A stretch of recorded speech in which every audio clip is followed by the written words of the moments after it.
Hello, welcome to Dr. Nichols Tries Not to Ramble Too Much, version 1. Today we are talking about public relations and the public sphere, so let's get going.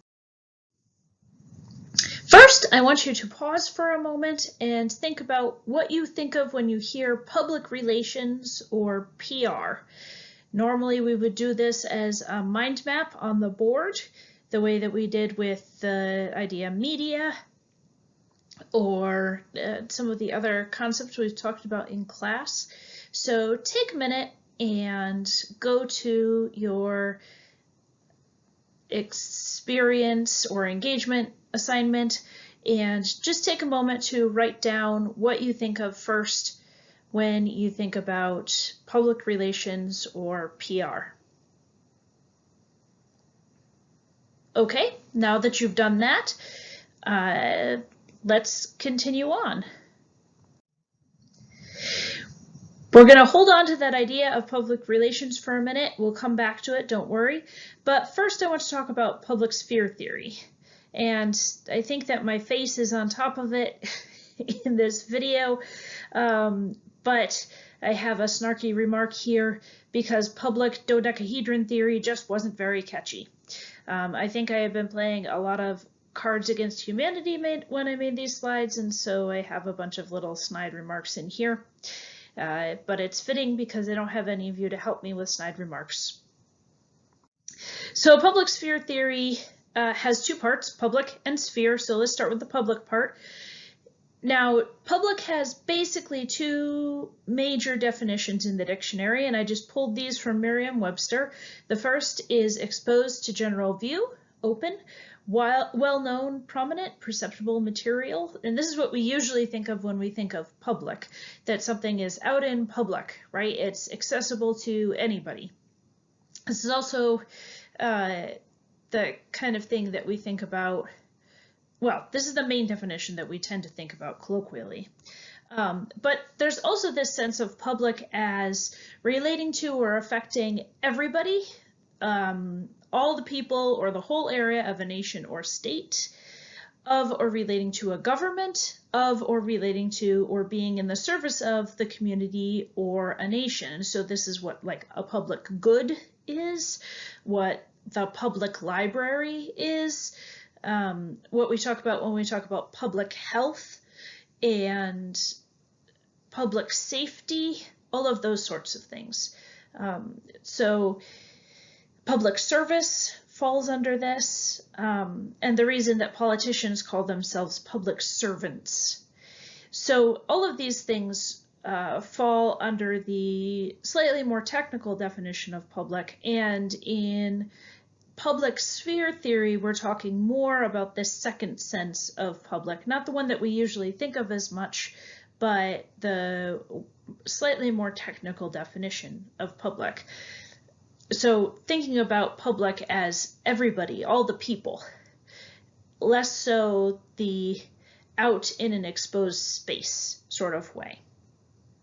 And these are interconnected kinds of ideas, especially right now where we're supposed to not go out in public as a way to exercise public good for public health, to prevent the spread of this particular virus, but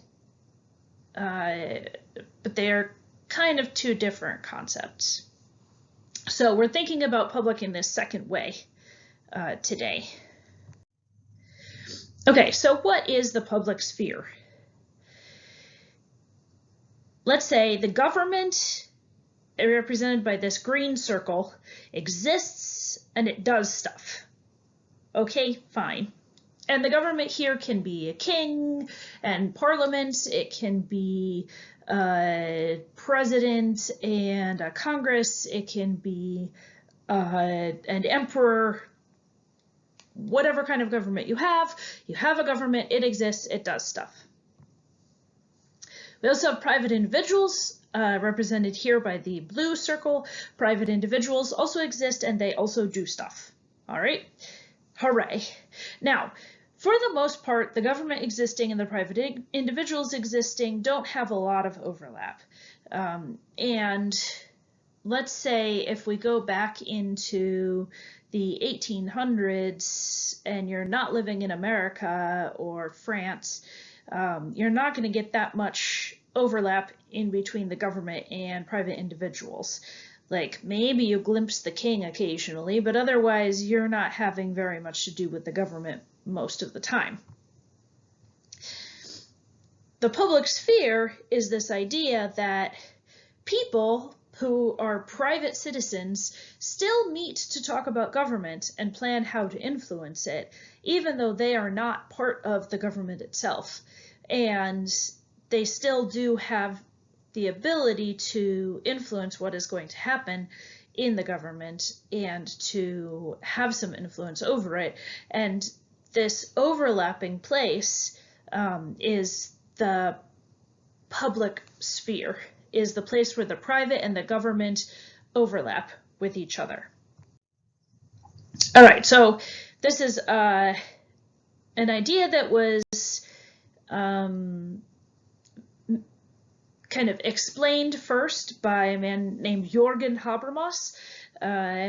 So we have the government exists and does stuff, private individuals exist and does stuff, but eventually private individuals start to have a lot of influence on the government, especially once we get to have the merchant class and the kind of wealthy middle class. And they care about what happens in the government, but they aren't in the government themselves. And so there starts to be kind of a blurry middle in between place where private people meet to talk about government. And also their carriages turned back into gourds if they weren't home by midnight, so they called it the sphere. No, I'm kidding. This has nothing to do with pumpkins, but I put a pumpkin on here to help you remember sphere, as in circle, as in round. But they didn't turn back into gourds. That's just Cinderella.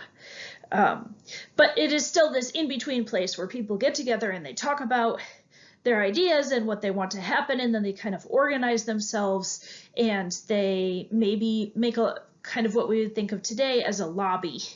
And if you have enough of these powerful merchants or craftsmen making a lobby and putting pressure on the government in one direction or another, the government listens to them, and that still happens today.